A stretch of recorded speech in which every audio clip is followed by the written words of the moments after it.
Bonjour et bienvenue. Aujourd'hui, on va plonger un peu dans les détails d'une mesure fiscale et sociale qui touche pas mal de monde. C'est les règles sur l'exonération des pourboires en France. Et surtout, on va parler de sa prolongation pour 2025. Alors, pour bien comprendre tout ça, on se base sur un article assez récent qui décortique bien la mesure. Notre but, c'est de voir ce que ça veut dire, cette exonération. Qui en bénéficie vraiment? Et quels sont les points importants, les petits détails, quoi, d'après notre source. Je pense que c'est pertinent pour tous ceux qui bossent dans l'hôtellerie, la restauration, les services, ou même juste si on est curieux de savoir comment ça marche, ces trucs financiers du quotidien. Allez, on y va. Alors, la grosse nouvelle qu'on trouve directe dans notre source, c'est ça. L'exonération des pourboires. Elle devait s'arrêter fin 2024, c'est ben non. Ça joue les prolongations. Oui, C'est étendu jusqu'au 31 décembre 2025. C'est officiel, hein. Confirmé par la loi de finances pour 2025, la loi numéro 2025-127 du 14 février 2025. tout à fait. C'est acté et pour bien comprendre pourquoi on prolonge, il faut peut-être rappeler un peu le début, quand ça a été lancé en 2022. Le document qu'on a, il explique bien. L'objectif de départ, il était double. D'un côté, inciter à déclarer les pourboires, officiellement. Oui, ça c'est un vieux sujet, l'informel. Exactement. Ramener ça dans le circuit, quoi. Et de l'autre côté, l'idée, c'était aussi d'alléger un peu les charges sociales. Ça, c'est bon pour les employeurs et pour les salariés. Ça pouvait rendre les secteurs un peu plus attractifs, peut-être. D'accord, donc plus de transparence et un petit coup de pouce financier en même temps. C'est l'idée. Mais alors, qui qui précisément va pouvoir profiter de ce coup de pouce, là, maintenant qu'il est prolongé? L'article dit salarié en contact direct avec la clientèle. C'est un peu large, non? On peut préciser? Oui, oui, le texte qu'on analyse est assez précis là-dessus. Il vise clairement les secteurs où ce contact est essentiel. La restauration, bien sûr, l'hôtellerie, mais aussi d'autres services où le pourboire, c'est courant. Genre, Serveur, barman, réceptionniste? peut-être coiffeur aussi. Voilà, on pense à ces métiers-là. Coiffeur, peut-être même chauffeur VTC ou taxi, si leur contrat le permet, si leur rémunération cadre avec le dispositif. Par contre, et ça c'est vraiment important, la source insiste dessus, il y a une condition de revenu. Voilà, c'est pas pour tout le monde alors, hein. Même dans ces secteurs, Non, pas du tout. Le texte le dit clairement, la rémunération mensuelle, brute, elle ne doit pas dépasser 1,6 fois le SMIC. à 1,6 SMIC. Oui, c'est le seuil. C'est déterminant. Ça fait à peu près quoi, autour de 2 800-2 900 € brut par mois. Ça dépend du SMIC actuel, bien sûr. Donc on voit bien que ça cible les salariés avec des revenus modestes ou moyens dans ces boulots. D'accord. Un cadre, même s'il voit des clients ou un employé qui gagne nettement plus, lui, il n'est pas concerné par cette exonération spécifique. Ok, donc mesure ciblée socialement, pas juste par secteur. Ça, c'est une précision super importante pour pas se tromper. Alors, imaginons un salarié qui remplit les conditions, contact client et salaire sous le plafond de 1,6 SMIC. Qu'est-ce que ça change pour lui, concrètement, dans son portefeuille à la fin du mois? C'est quoi l'effet exonération? Mais c'est là que ça devient vraiment intéressant. Et l'article met bien en avant le double avantage financier. C'est le cœur du truc. Premièrement, les pourboires. Ceux qui sont perçus, déclarés dans ce cadre, eh bien, ils ne sont pas soumis aux cotisations sociales. Ah oui, Ni la part salariale, ni la part patronale. Pour le salarié, ça veut dire que le pourboire brut est quasi égal au net qu'il touche. C'est pas comme le salaire normal. pas de prélèvements sociaux dessus. C'est déjà pas mal, comparé à une augmentation de salaire brut du même montant. Exactement. Et le deuxième avantage, tout aussi important, est que la source souligne bien.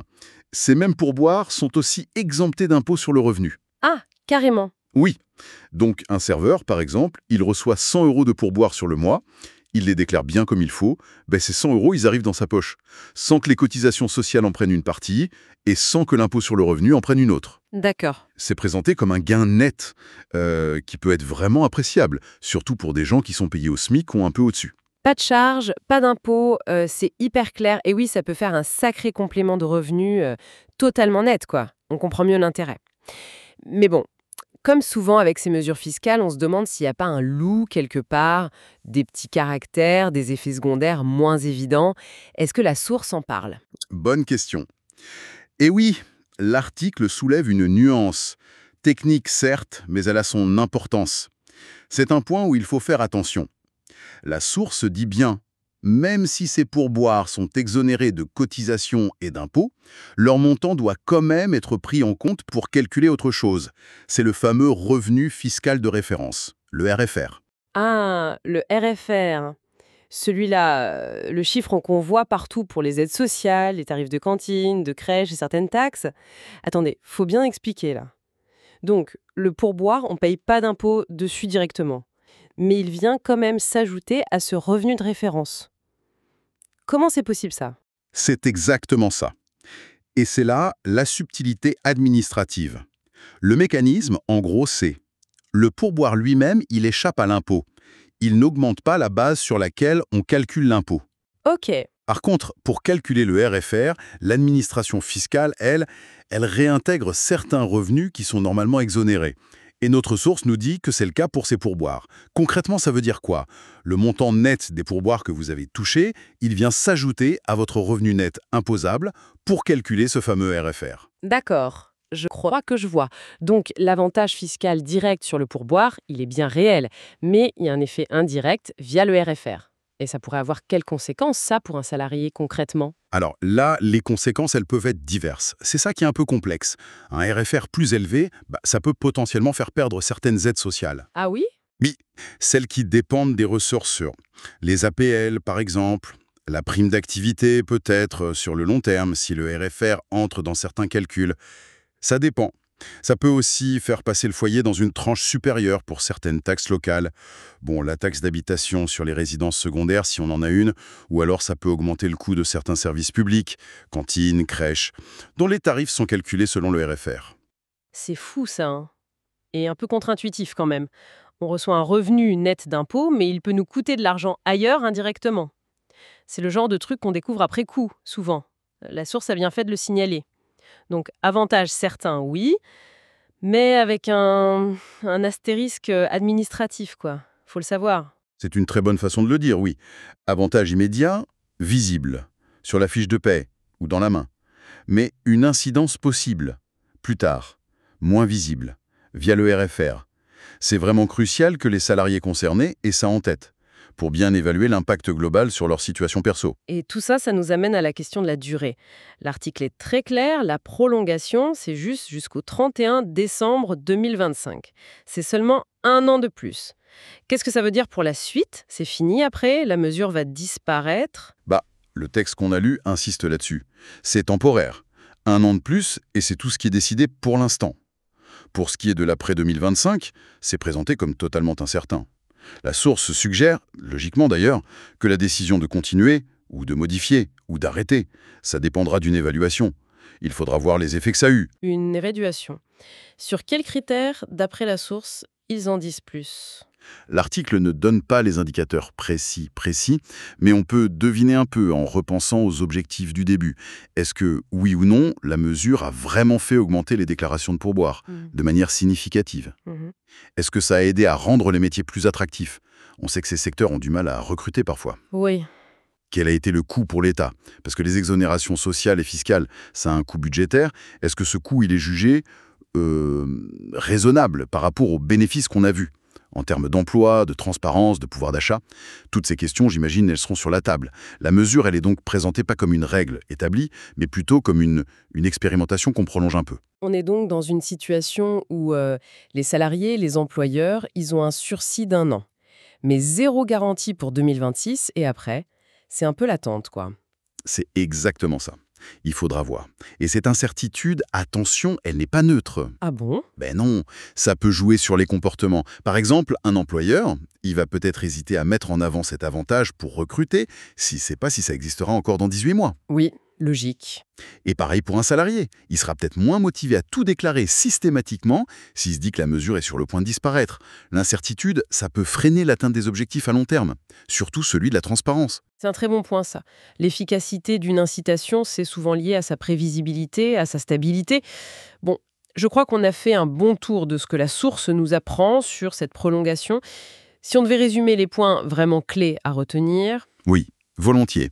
Alors, premièrement, l'exonération fiscale et sociale des pourboires, elle est bien prolongée, d'un an, jusqu'au 31 décembre 2025. Ça, c'est fait.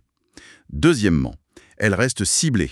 Salariés en contact client, dans certains secteurs précis, hôtellerie, restauration, services. Et qui gagnent pas plus de 1,6 fois le SMIC brut. D'accord. Troisièmement, l'avantage direct, il est double. Pas de cotisation sociale et pas d'impôt sur le revenu sur les pourboires déclarés comme ça. Quatrièmement, le point de vigilance super important. Le montant de ces pourboires, même exonéré, il fait augmenter le revenu fiscal de référence, le RFR. Et ça peut avoir des conséquences indirectes sur les aides ou certaines taxes. Et enfin, cinquièmement, cette prolongation, elle n'est que temporaire. Pour après 2025, c'est l'incertitude totale. Ça dépendra d'une évaluation des impacts. Le contexte général, c'est quoi? C'est une politique qui essaye d'encourager la déclaration, de soutenir le pouvoir d'achat dans certains secteurs, mais avec un outil dont on ne sait pas s'il va durer. Parfait, c'est très clair. Alors, pour finir notre exploration, et en s'inspirant vraiment de ce qu'on a lu dans la source, une petite question pour réfléchir un peu plus loin. Un des buts de départ de cette mesure, c'était de pousser à la déclaration officielle des pourboires, donc de lutter contre le travail au noir en partie. La question qu'on peut se poser alors, c'est est-ce qu'un dispositif qu'on annonce comme temporaire peut vraiment être efficace à long terme pour changer des habitudes qui sont parfois très très ancrées? Bonne question. Est-ce qu'on peut vraiment créer une nouvelle culture de la déclaration avec une carotte dont la date de péremption est connue, proche, et dont on n'est même pas sûr qu'elle sera renouvelée? Ou est-ce que cette incertitude, justement, elle risque pas de limiter l'effet et de réduire la mesure à un simple effet d'aubaine temporaire sans changer les choses en profondeur? Voilà, c'est une interrogation sur la psychologie de l'incitation fiscale et sociale. À méditer, je crois, avec tout ce qu'on a vu aujourd'hui.